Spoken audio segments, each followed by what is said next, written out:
கேள்வியே கேட்க கூடாதுப்பா பண்ணலாம் அப்படின்ட்டு ஒரு ஒரு ஐடியா. இந்த ஃபர்ஸ்ட் இந்த ஜிஎஸ்டி டாக்ஸ் மேம், இதை வந்து ஒரு ஒரு செக்டாரா நம்ம டெஸ்ட் பண்ணிட்டு அதுக்கப்புறமா இன்டகிரேட் பண்ணிருக்கலாம்னு ஒரு சின்ன ஐடியா.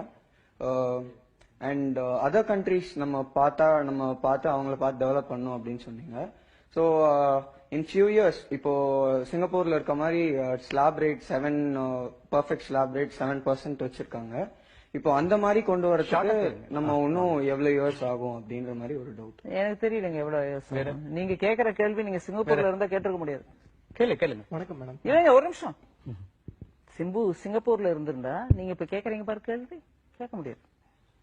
ஜனநாயகத்துல இதையும் கேட்கவும் முடியும்.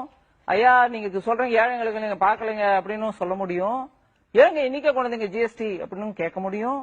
நல்லா ஆச்சுன்னா நாங்க எல்லாரும் பொறுப்புங்க அப்படிங்களா. ஏதாவது குற்றம் ஆச்சுன்னா ஐயா மோடி தப்பு பண்ணிட்டாருங்கன்னு சொல்லலாம். இதெல்லாம் நடக்கும். இது ஒரு விஷயங்க, இதெல்லாம் நடக்கும்.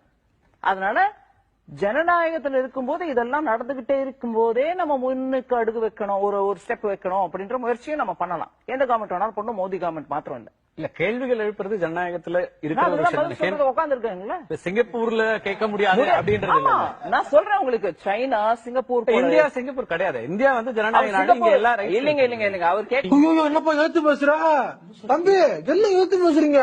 கேள்வி தானே கேள்வி கேக்குறாருப்பா. ஐயோ கேள்வி கேக்குறான். ஏன் கேட்டானோ தம்பி உன்னை அரெஸ்ட் பண்ணிடுவாங்கப்பா, உள்ளதுக்கு போட்டுருவாங்கப்பா, போட்டால போட்டுருவாங்கப்பா, போடா. ஐயோ என்னங்க கேள்வி கேக்குறீங்க எல்லாரும்?